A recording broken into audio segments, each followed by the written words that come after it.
নমস্কার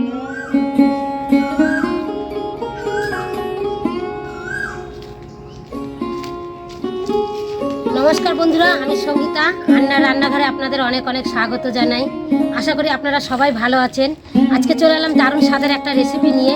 আজকে আপনাদেরকে আমি করে দেখাবো শোল মাছের টক আম দিয়ে। এই দেখুন, একটা শোল মাছ নিয়ে এসেছি। শোল মাছটা অনেক সকালে কেনা হয়েছিল আমাদের, কিন্তু দেখুন এখন শোল মাছটা কিন্তু টাটকা আছে একদম, কিন্তু একদম মরে গেছে। দেখুন, আজ শোল মাছ দিয়ে টক করে দেখাবো। দেখুন, ভিডিওটা প্রথম থেকে শেষ পর্যন্ত দেখবেন। আশা করবো আপনাদের ভালো লাগবে। ভালো লাগলে লাইক কমেন্ট শেয়ার করবেন। চলুন তাহলে প্রথমে শোল মাছটা আমি কেটে নেব।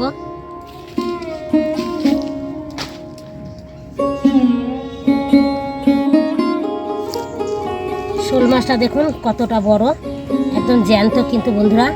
কানকোগুলো দেখুন একদম লাল টকটক করছে।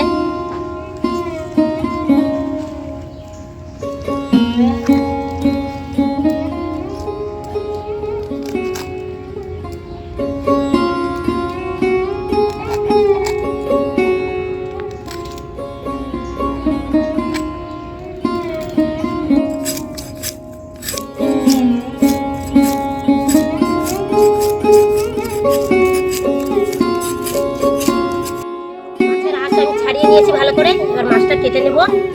আমি লেজা মাথাটা দেবো না এই টকটা রান্না করলে। পিসগুলোকে দিয়ে আমি টকটা রান্না করব।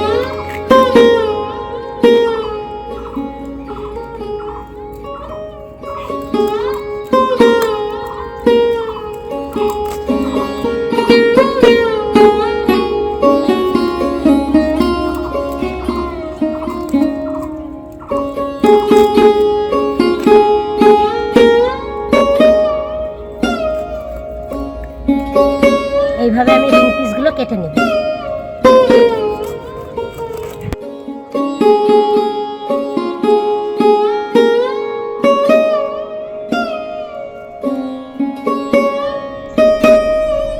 সমস্ত মাছ কাটা হয়ে গেছে, জল দিয়ে পরিষ্কার করে ধুয়ে নেব। মাছটা ভালো করে আমি পরিষ্কার করে জল দিয়ে ধুয়ে নিয়েছি। আর মাছে একটু লবণ আর হলুদ গুঁড়ো মাখিয়ে নেব। লবণ, হলুদ গুঁড়ো,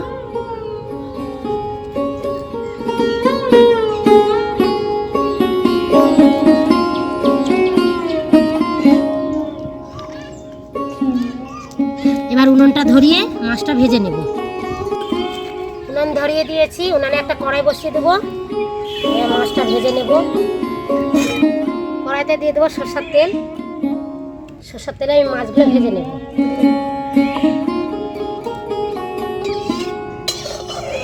তেল গরম হয়ে গেছে, মাছগুলো ভেজে নেব।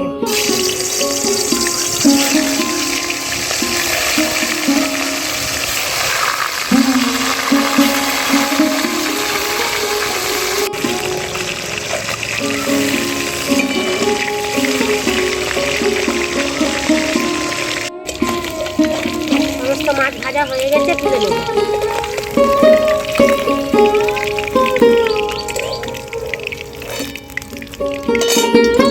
মাছ ভাজা তেলে দেবো কিছু ফোড়ন, 5 ফোড়ন, কয়েকটা চিরা কাঁচা লঙ্কা,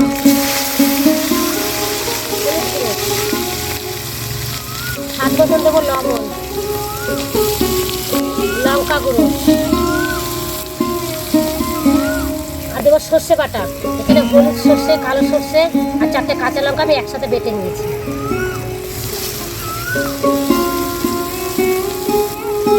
আর একটু জল দেবো। মশলাটা ভালো করে কষিয়ে নেব। সর্ষেটাকে আমি ভালো মতো একটু কষিয়ে নিয়েছি। এবার দিয়ে দেবো কেটে রাখা আম। এখানে 2টো আম আছে, কাঁচা আম। সর্ষের সাথে আর একটু নেড়ে চেড়ে নেব।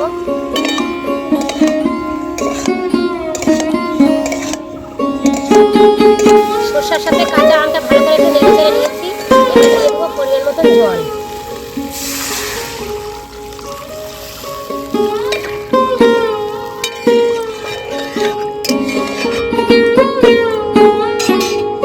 এবার ঢেকে দেবো সিদ্ধ হওয়ার জন্য 10 মিনিট। হয়ে গেছে, ঢাকনাটা তুলে নেব। আমগুলো সেদ্ধ হয়ে গেছে।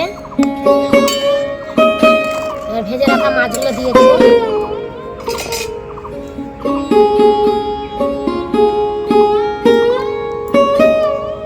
মাছগুলোকে দিয়ে একটু ফুটিয়ে নিতে হবে। আজকের রেসিপিটা হয়ে গেছে, নামিয়ে নেব। শোল মাছ দিয়ে আম দিয়ে টকটা দেখুন বন্ধুরা কত সুন্দর হয়েছে। এবার আমি গরম গরম ভাত দিয়ে খেয়ে দেখবো এই গরমে কার কার টক ভালো লাগে বলুন।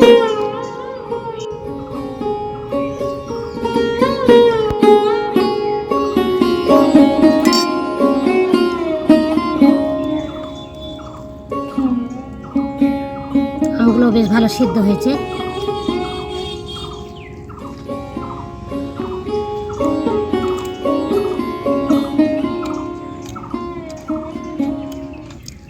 আমগুলো বেশ কাঁচা ছিল, বেশ টকটাও আছে, বেশ ভালোই টক আমগুলোতে।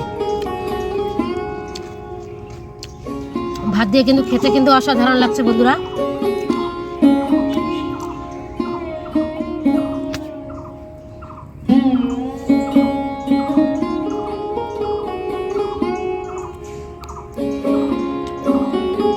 মাছটাও কিন্তু খেতে ভালো, যেহেতু মাছটা টাটকা ছিল।